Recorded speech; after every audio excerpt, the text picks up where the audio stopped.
IT job కోసం చూస్తున్నారా? ఐటీలో కెరియర్ బిల్డ్ చూసుకోవాలనుకుంటున్నారా? అయితే సమాధానం కోడింగ్ ట్యూటర్.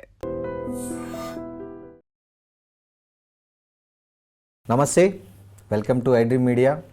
ముందుగా ఐడ్రీమ్ ప్రేక్షకులకి నూతన సంవత్సర శుభాకాంక్షలు.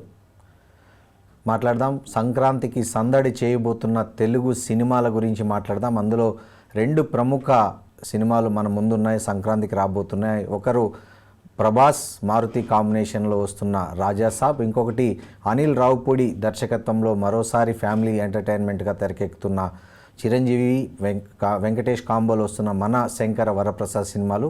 Film critic and senior journalist Bharadwaj గారు మనతో ఉన్నారు. నమస్తే భరద్వాజ్ గారు. నమస్తే అండి. ఏంటి సార్, ఈ సంక్రాంతి తెలుగు వాళ్ళని ఎలా సందడి చేయబోతుంది సినిమాల పరంగా? ఏ సినిమాలు ఈ సంక్రాంతి రేసులో ఉన్నాయి?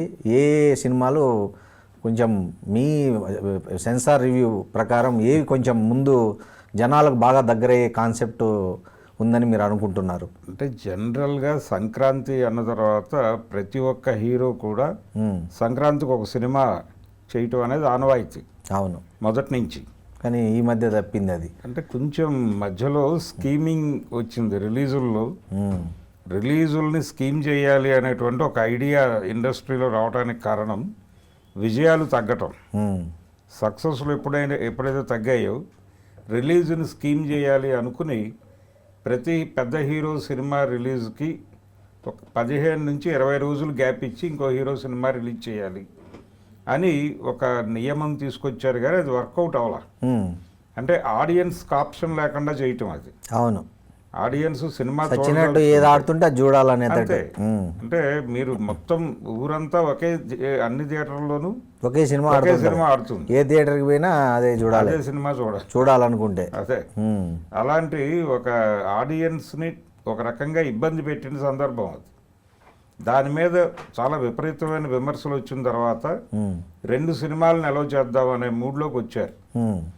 ఈ 2 సినిమాలని పర్వాలేదు అనుకుంటున్న టైం నుంచి కొంచెం పెరిగింది. ఇప్పుడు 1 వీక్ గ్యాప్. అసలు సినిమా నిలబట్టమే, సత్యదినోత్సవాలు వెళ్ళిపోయి వారోత్సవాలు వచ్చిన తర్వాత 1 వీక్ అంటే గ్యాప్ అనవసరం అనే దశ వచ్చి అక్కడి నుంచి 4-5 రోజులు గ్యాప్ ఉన్నా చాలే అనే రేంజ్కి వచ్చేసాం ఇప్పుడు మనం. రెండోది, సింగిల్ స్క్రీన్లు ఉన్న రోజుల్లో స్క్రీన్ షేరింగ్ ఇబ్బంది ఉండేది. అవును, ఇప్పుడు మల్టీప్లెక్స్ అప్పుడు థియేటర్ షేరింగ్, ఆ తర్వాత స్క్రీన్ షేరింగ్ వచ్చింది, ఇప్పుడు షో షేరింగ్ వచ్చేసింది. కాబట్టి ఇప్పుడు పెద్ద ఇష్యూ కాదు. ఒకే స్క్రీన్ అంటే ప్రతి ఏరియాలోనూ 2-3 మల్టీప్లెక్స్లు ఉంటున్నాయి. ఇదివరకు ఒక ఏరియాకి ఒక సింగిల్ థియేటర్ ఉండేది. ఇప్పుడు పరిస్థితి ఏంటంటే ప్రతి ఏరియాలోనూ 2 కనీసం మల్టీప్లెక్స్లు ఉన్నప్పుడు ప్రతి దానిలోనూ 10 తెరలు ఉంటున్నాయి. సో ఆ ఏరియా జనాలందరినీ అక్కడ అకామిడేట్ చేయగలరు ఒకరోజే. ఇలాంటి సందర్భంలోకి వచ్చేసాం మనం. కాబట్టి సినిమాల ఇది తగ్గింది, రన్ తగ్గింది. అవును, రన్ తగ్గి 2 రోజులు, 3 రోజులు, 4 రోజులు, 5వ రోజు కలెక్షన్స్, అక్కడి నుంచి 20 రోజులు అనేది కూడా మన దగ్గర వెళ్ళిపోయింది. అవును, ఎక్కడో ఒక సింగిల్ స్క్రీన్లో ఎక్కడో ఒక 50 రోజులు వేయగలిగితే దాన్ని సెలబ్రేటివ్ మూమెంట్ కింద చూస్తున్నారు. అవును, ఇటువంటి కండిషన్లోకి ఇండస్ట్రీ వచ్చిన తర్వాత అందరి హీరోల సినిమాలు పడటం జరగటం లేదు. కానీ ఇప్పుడు ఈ సంక్రాంతికి దాదాపు 4 హీరోలు ఉన్నారు రంగంలో, 4 నుంచి 5 హీరోల వరకు. ఓకే, ఇది ఒక హర్షించదగ్గ పరిణామం. చిరంజీవి గారు అలాగే ప్రభాస్, వీళ్ళిద్దరు సినిమాలు ఓపెనింగ్. అంటే ప్రభాస్ సినిమా ఓపెన్ చేస్తోంది సెలబ్రేషన్స్ని రాజాసాబ్ సినిమాతో. అది హారర్ కామెడీ జానర్లో చేస్తున్న సినిమా. ఈ హారర్ కామెడీ అనేది గతంలో మారుతికి అచ్చొచ్చిన సబ్జెక్టే. అవును, ఆయన గతంలో ప్రేమ కథా చిత్రం అనే సినిమాకి ప్రొడక్షను, స్క్రీన్ ప్లే అవన్నీ ఆయన చూసుకున్నాడు. డైరెక్టర్ వేరే పర్సన్. అయినప్పటికీ సినిమా మంచి విజయం సాధించింది. అది మారుతి విజయంగానే భావిస్తుంది ప్రపంచం. కాబట్టి ఆ ఏరియాలో ఆయన కొంత కాన్ఫిడెన్స్ ఉంది. అయితే ఇది ఒరిజినల్గా వీళ్ళ సెల్లింగ్ పాయింట్ ఏంటంటే, ప్రభాస్ దాదాపుగా బాహుబలి ప్రాజెక్టుతో ట్రావెల్ మొదలుపెట్టిన తర్వాత ఆయన విచిత్రమైన గెటప్పులకే పరిమితం అయిపోయాడు తప్ప సరదాగా ఉండే ప్రభాస్, ఆహ్లాదంగా ఉండేటువంటి ప్రభాస్, డార్లింగ్ సినిమాలో డార్లింగ్ లేకపోతే మిస్టర్ పర్ఫెక్ట్ ఇలాంటి సినిమాల్లో ఉండే ప్రభాస్ మనకి మిస్ అవుతూ వచ్చాడు. సో ఆ లోటు ఈ సినిమాతో తీరుతుంది అంటారు. ఆ లోటు ఈ సినిమాతో తీరుతుంది అనేది అసలు basic concept point. Selling point. Lungi కట్టుకుని సరదాగా ప్రభాస్ అలా నడుస్తూ తిరుగుతూ జోకులేస్తూ అలా ఉండేటువంటి ప్రభాస్ని జనాలు చూడటానికి ఇష్టపడుతున్నారు, వాళ్ళు కోరుకుంటున్నారు. అవును, అతన్ని పురాణ ఇతిహాస పాత్రలో కాకుండా గెస్ట్ పాత్రలో కాకుండా కొంచెం యూత్ పాత్రలో తీసుకురావాలనే ప్రయత్నం చూపించాలి అనేది మారుతి ఉద్దేశం. అవును, అందుకోసం అని చెప్పి ఆ తరహా గెటప్తో కొంత కథ నడుస్తుంది. ఓకే. జనరల్గా ఈ హారర్ కామెడీ సినిమాలకి నిడివి చాలా తక్కువ ఉంటుంది. కానీ ఇది విచిత్రంగా 3 గంటల 3 నిమిషాలు ఉంది సార్. 3 గంటల పైన ఉంది. 3 గంటల 3 నిమిషాలని వచ్చింది చెప్తున్నారు. 3 గంటల 15 నిమిషాలని కూడా మనం మాట్లాడారు. అవును, ఇది ఇంతసేపు చూస్తారంటారా ఈ మధ్య జనాలు సినిమాలు? జనం సినిమా బాగుంటే చూస్తారండి. అవును, అంటే 2 గంటలు కూర్చోబెట్టడమే గగనం అయిపోతుంది కదా, మరి 3 గంటలు కూర్చోబెట్టడము ఇంకెంత పెద్ద రిస్క్ అనేది కూడా మామూలుగా అలా అని అనుకోలేము. అంటే 3.5 గంటల సినిమాలు కూడా మనం చూసిన చరిత్రలు ఉన్నాయి. ఉంది సార్, మీరు అన్నట్లు కథ కట్టిపడేసింది అనుకో ప్రేక్షకుని, 3 గంటలు కాకపోతే 5 గంటలైనా చూస్తారు, అది కాదు. సో అంత ఉందా అని. అంటే ఈయన హారర్ కామెడీ జోనర్కి కొంత టైం కేటాయించుకున్నాడు.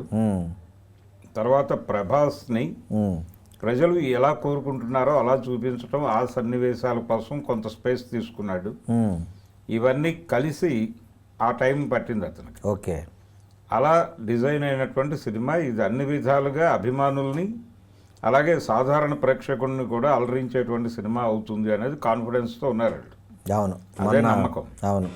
అయితే దీనిలో ఒక ప్రధానమైనటువంటి ఎలిమెంట్ ఏంటంటే, తను ఇప్పటి వరకు తెలుగులో హిందీ విలన్లు చేసినటువంటి క్యారెక్టర్లకి భిన్నమైనటువంటి క్యారెక్టర్లో ఇందులో సంజయ్ దత్ కనిపిస్తున్నాడు. అవును, తను హిప్నోథెరపీ తెలిసినటువంటి భూత వైద్యుడు ఈ సినిమాలో. ఓకే. అంటే ఇది కూడా చరిత్ర నుంచి ఇప్పటికి జనరేషన్కి ట్రావెల్ అయ్యేటువంటి క్యారెక్టర్. సో ఆ రాజాసాబ్ అనేది అంటే ఇందులో ప్రభాస్ డ్యూయల్ రోల్. ఓహో, ఇన్ని ట్విస్ట్ ఉన్నాయి సినిమాలో. Dual role. సో అది పాత క్యారెక్టర్ రాజాసాబ్. ఆ భవనంలోకి, ఆ బంగ్లాలోకి వెళ్ళిన తర్వాత వీళ్ళకి ఎక్స్పీరియన్స్లోకి వస్తుంది ఆ పాత కథ. అదేలేండి, అది ఆత్మ ప్రవేశించి మనుషులు పాత సినిమాల్లో వచ్చినట్టు. ఓకే. ఎప్పుడైతే ఈ ఆత్మలతో ట్రావెల్ మొదలైందో అప్పుడు ఈ సంజయ్ దత్ క్యారెక్టర్ చేసేటువంటి మ్యాజిక్కుల మీద సినిమా అది ఎంటర్టైనింగ్ గాను థ్రిల్లింగ్ గాను ఆడియన్స్ని కొంచెం భయపెడుతూ అలా నడుస్తుంది. ఓకే. దాన్ని ఎలా ఎదుర్కొన్నారు వీళ్ళు అనేది. రెండోది, అప్పుడు మొదలైనటువంటి గొడవలు ఇప్పుడు ఎలా సద్దుమణిగేలా చేశారు అనేది కథ. ఓకే. సో ఈ ట్రావెల్ మొత్తం ఉంటుంది. అలాగే నాయనమ్మకి మనవడికి మధ్యలో జరిగేటువంటి కొన్ని ఇన్సిడెంట్లు అది కీలకం కాబోతోంది సినిమాలో. ఓకే. అది అక్కడ ప్రభాస్ని కొంచెం ఆహ్లాదకరంగా చూపించి ఆడియన్స్కి అలా కోరుకుంటున్నటువంటి ప్రేక్షకులను థియేటర్కి మళ్ళీ మళ్ళీ రప్పించాలి అనేది ప్రోగ్రామ్. ఓకే. ఇవన్నీ ప్రాపర్గా వర్కౌట్ అయితే రాజాసాబ్ అనేది సూపర్ హిట్ అవుతుంది, బిగ్ రేంజ్కి వెళ్ళే సినిమానే. అవును. సో మీరు చెప్తున్న ఈ విషయాలన్నీ చూస్తే నిజంగానే సూపర్ హిట్ అయ్యేటట్టు ఉంది ప్రభాస్ సినిమా. ఎందుకంటే హారరు, కామెడీ, ఫ్యాంటసీ అన్నీ ఉన్న సినిమా. చాలా మీరు అన్నట్లు ప్రభాస్ను మళ్ళీ కుర్రకారు లాగా ఓ డార్లింగ్ సినిమాలో లాగా ఒక ఈజ్ పాత్రల్లో మళ్ళీ ఫ్యాన్స్ ఏదైతే అతను అన్ని సీరియస్ యాక్షన్ డ్రామా థ్రిల్లర్ కాకుండా మామూలు ఒక చిలిపి ప్రభాస్ను మారుతి చూపించబోతున్నాడు ఈ సంక్రాంతికి ఫ్యాన్స్కి. ఆ తరహా ప్రభాస్ కూడా ఉంటాడు. ఓకే. అలాగే రాజాసాబ్ క్యారెక్టర్లో కూడా కొంత ఎంటర్టైనింగ్ హీరోయిజం కూడా ఉంటుంది. ఓకే. అలా 2 విధాలుగాను జనాల్ని ఎంటర్టైన్ చేయడం కోసం, అంటే ప్రధానంగా ఎంటర్టైన్మెంటే కీలకం.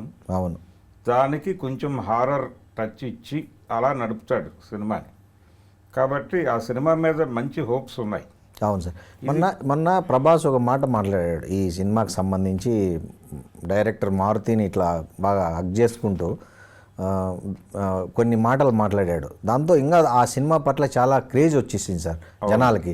ముఖ్యంగా ఈ ట్రోలర్స్ ఎవరైతే ఉన్నారో ఈ సినిమాలకు సంబంధించి ట్రోలర్స్, వాళ్ళకు ప్రభాస్ చెప్పింది ఒక చెంపపెట్టులాగా అనుకోవచ్చా మొన్న?